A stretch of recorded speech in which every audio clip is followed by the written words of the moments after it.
and Queen Beatrix of the Netherlands. These members invite others who are politically and socially relevant at the time.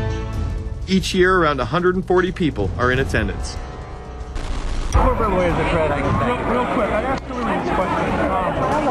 In 2004, you attended a meeting in Italy called the Bilderberg Group. I just want to know what you were doing out there, what that was all about. If she lied to me and told me she didn't go, I figured you might tell me the truth. All I did was go.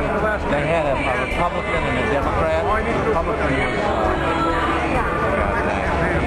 I gave like a 20-minute talk on the presidential election. Did it have anything to do with being John Kerry's running mate? Did you talk about that at all? No, because I wasn't his running mate. Okay.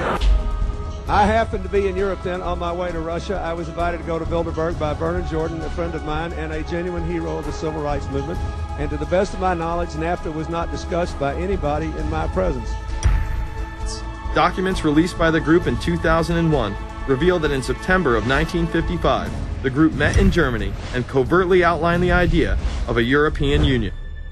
Section E, European Unity, discusses the general support for European integration and unification, and the idea to unify Germany once again with the rest of Europe under a common marketplace. Belgian Viscount and current Bilderberg chairman Etienne Davignon told the EU Observer in 2009 that the next Bilderberg meeting could improve understanding on future action in the same way it helped create the euro in the 1990s. This illustrates the patience, vision, and reach of this organization.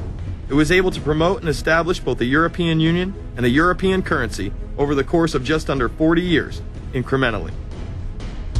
One of the things that the elitists discussed back at the turn of the century when they were talking about how do you convert the United States into a collectivist system was the fact that you can't do it quickly.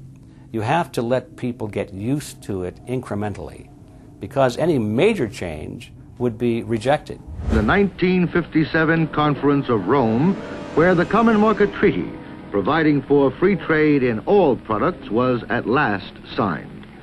6 nations, France, Germany, Italy, Belgium, Holland, and Luxembourg, agreed to remove all mutual barriers to trade within 12 to 15 years, the embryo of a political union which they proclaimed to be their ultimate objective. In that fashion, it's possible for people to get used to this process and even to think it's a good thing. People will accept the gradual growth of government, the gradual loss of their purchasing power. They'll accept almost anything if it's done gradually, and we have to be very alert to that. 2008 and 2009 attendees include World Bank President Robert Zoellick, Treasury Secretary Timothy Geithner, former head of British Secret Intelligence Richard Dearlove, Donald Graham, CEO of the Washington Post, CNN host and author of the Post-American World, Fareed Zakaria, and many other giants of business, politics, and media. You just came back from meeting with the Bilderberg Group. The Bilderberg Group are, you know, when people who are conspiracy theory people, they send me mail, it's usually about the Bilderberg Group. And I get these books on my front door, which I'm uncomfortable with. And it's all about the Bilderberg, like they're the modern day Illuminati. Are you a member of the Bilderberg Group? I don't think we're supposed to talk about this. Many have identified them as the kingmakers, the puppet masters that pull the strings behind the scenes. Perhaps there is no better example of this than what occurred during the 2008 conference. Immediately after Obama had been selected as the Democratic presidential nominee, the pressure was on to choose a running mate. We've put together a committee.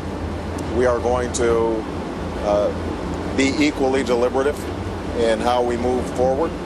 And we're not going to do it in the press, and we're not going to do it through surrogates. He then tricked the press corps into staying on the plane as it took off from Washington. He was whisked away to an undisclosed location. Obama was supposed to fly home. He'd been here in Virginia. He was supposed to fly home out of Dulles, as you know, outside Washington, D.C. The press corps was waiting for him on the plane, and the pilot announced that they were leaving, and Barack Obama was not on the plane. Presumptive nominees in the past has always been that they have at least a press pool with them at all times. Is there a reason why we didn't go with him in the motorcade all the way? This is what we're out here for. Now we're on this plane with no candidate. Again, you know, look. I understand. There was a desire to do these meetings, obviously, in private. The press then began to report that Obama and Hillary were meeting secretly in her home. Well, we continue to follow our breaking news. Barack Obama, Hillary Clinton meeting tonight at her house in Washington, D.C. However, it was later revealed that they never actually met at Clinton's home. And we're following this breaking story. Candy Crowley, we understand, has new information. Candy, what have you learned? We are hearing actually from Chris Welsh, who is our embed with the Obama campaign. Those are the people that took off without Obama and went to Chicago. The spokesman there is in fact confirming that the meeting did take place. They're talking in past tense now, but saying that the meeting did not take place at the Clintons' house. It took place at this point at some place, I don't know where, some undisclosed place in Washington, D.C., not at Hillary Clinton's house. Remember, Gibbs mentioned that Obama had a desire to have several meetings, not just one. Is there more than one meeting? Is there more than one person with whom he... I'm not going to get into all the details of the meetings. I don't know that I've got a ton more different answers for all of your questions. The truth of the matter is that Bilderberg just happened to be in the neighborhood at the time. They were holding their annual meeting just down the road in Chantilly, Virginia. What are the chances? What's interesting and dangerous about the New World Order is that it's not a natural progressing idea. It's just not civilization naturally evolving and organizing into this system. It's the group of extremely powerful people that are manipulating the system to get it to this status from behind the scenes without anybody's knowledge. You have to ask yourself, if there isn't an agenda going on to keep those organizations quiet and to keep them out of the news, to keep the discussions about them behind closed doors, then why is it that these supposed experts on the left and on the right never talk about them? This has been a condensed history of the globalist organizations and their rise to power. But is there a reason they meet behind closed doors? A shadow world government has been mentioned. But to truly understand what that means, let's go back to this iconic warning from President Dwight D. Eisenhower. Progress toward these noble goals is persistently threatened by the conflict now engulfing the world. It commands our whole attention, absorbs our very beings. We face a hostile ideology, global in scope, atheistic in character, ruthless in purpose, and insidious in method.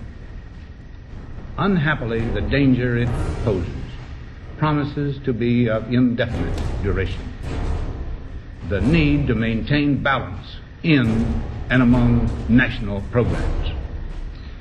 Balance between the private and the public economy. Balance between the cost and hoped for advantages. Balance between the clearly necessary and the comfortably desirable. We have been compelled to create a permanent armaments industry of vast proportions.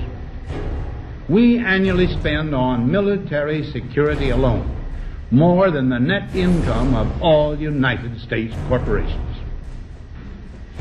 The total influence, economic, political, even spiritual, is felt in every city, every state house, every office of the federal government.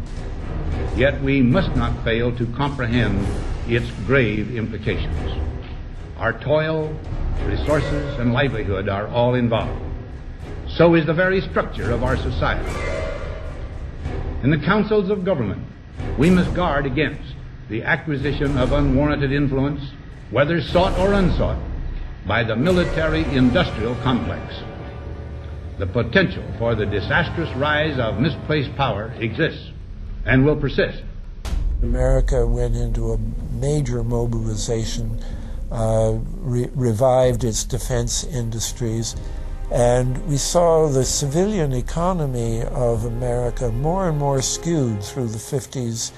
Already in Eisenhower's time, he could see it coming, that you were getting a larger and larger defense military component of the economy, which, unlike the rest of the economy, was very, very centrally organized about lobbying for more and more new weapons. It was the political skills of this military-industrial complex, which I think Eisenhower was really warning us about, and rightly. There is a military-industrial complex. Today we see a situation where the civilian economy is really in tatters, and most of our civilian production has gone overseas to third world countries.